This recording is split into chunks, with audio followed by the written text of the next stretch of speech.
ہمارا ممبر مسجد کا ان ایجوکیٹڈ لوگوں کے پاس ہے، کیا وہ ایجوکیٹڈ لوگوں کے پاس نہیں آ سکتا؟ ماشاءاللہ، بڑا زبردست سوال ہے اور یہ آپ کے کورٹ میں بول جائے گی۔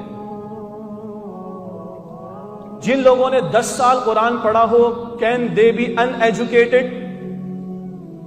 میں چارٹرڈ اکاؤنٹنسی سے دین کی طرف آیا ہوں الحمدللہ، لیکن اس کا یہ مطلب نہیں کہ میں دینداروں کو ڈیگریڈ کرنا شروع کر دوں۔ 10 سال لگائے انہوں نے۔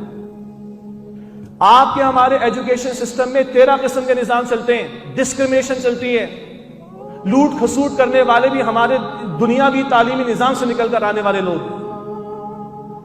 یہ بھی تو تہمت ہم ایجوکیٹڈ لوگوں پر لگنی چاہیے کہ نہیں لگنی چاہیے؟ مین اسٹریم لائن میں اسکول کو چلانے والے اکثر کون لوگ ہیں؟ دنیاوی تعلیم یافتہ۔ یہ تو ہم پر تہمت آئے گی۔ اور آپ فیسلٹیز دیکھیے ان مدارس کو چلانے والوں کی، کیا فیسلٹیز بیچاروں کے پاس؟ 16 گھنٹے پڑھائی کرتے ہیں، پتہ ہے آپ کو؟ نیچے بیٹھ کر وہ ایگزامز دیتے ہیں، پتہ ہے آپ کو؟ آپ کو مجھے 4 کتابیں زبانی یاد نہیں ہو سکتی، ان کو 20 کتابیں کیا سینکڑوں روایات جو ہے وہ زبانی عربی میں یاد ہوتی ہیں۔ کیا یہ ایجوکیشن نہیں ہے؟ تو خدا را تہمت نہ لگائیں۔ ایک دوسری بات، ہمارے جو دنیاوی تعلیمی نظام ہے اس میں اسلامیات کی ٹیچر کی تنخواہ کتنی ہوتی ہے؟ سب کو پتہ ہے؟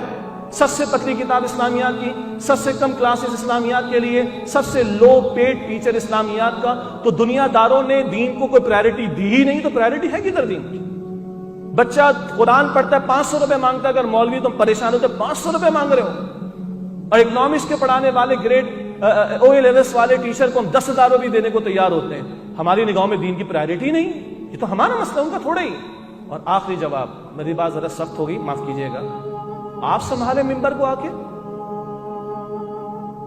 کیوں ہم نے کسی اور کے حوالے کر رکھا ہے؟ ہم لوگ چارٹرڈ اکاؤنٹنٹس بھی بنے، ہم MBA بھی کریں، ہم ڈاکٹرز بھی بنے، انجینئرز بھی بنے، یہ بھی بنے، وہ بھی بنے۔ اللہ کا دین مظلوم ہے کیا؟ اللہ کا دین یتیم ہے کیا؟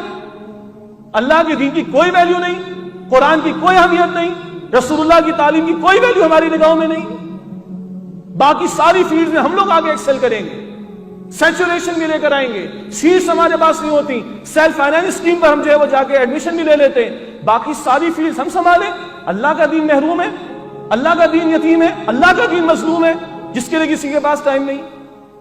تو اگر آج میں کسی پر انگلی اٹھاتا ہوں کہ یہ لوگ غلط ہیں، ان ایجوکیٹڈ ہیں، if I am educated, why don't I take the member? We must have the guts. ہم کچھ آگے جو ممبر کو سنبھالنے کی کوشش نہیں کرتے۔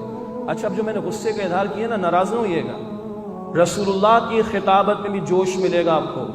میں اپنی بات کو ڈیفینڈ کرنے کے لیے نہیں کہہ رہا ہوں، رسول اللہ کی خطابت میں بھی جوش ملتا ہے، رسول اللہ کی خطابت میں باڈی لینگویج بھی ملتی ہے، رسول اللہ کی خطابت میں چہروں کے ایکسپریشن ملتے ہیں، اور رسول اللہ کا چہرہ جو ہے وہ سرخ بھی ہوتا تھا کبھی صلی اللہ علیہ وسلم۔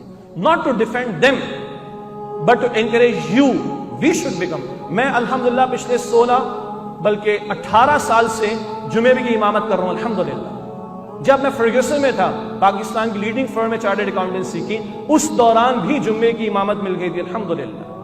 اس پروفیشن کو مجھے اجازت دیجئے، دین کے پروفیشن کی بات کر رہا ہوں، not for the sake of income but profession کہہ رہا ہوں، جہاں بندہ اپنے آپ کو کھپاتا ہے، اس کو بائی چوائس اختیار کیا ہے، بائی چوائس اختیار کیا ہے۔ تو خدا را میں اور آپ بھی پھر سنبھالیں ممبر کو۔ انشاءاللہ آپ اور ہم ایجوکیٹڈ لوگ جب آئیں گے نا، تو ایجوکیٹڈ لوگوں کو اچھا دین بھی پڑھائیں گے انشاءاللہ تعالی۔ اللہ آپ کو ہم سب کو قبول فرمائے۔ دین کی بات پھیلانا صدقہ جاریہ ہے، ثواب کی نیت سے ویڈیو کو شیئر ضرور کیجیے۔ جزاک اللہ۔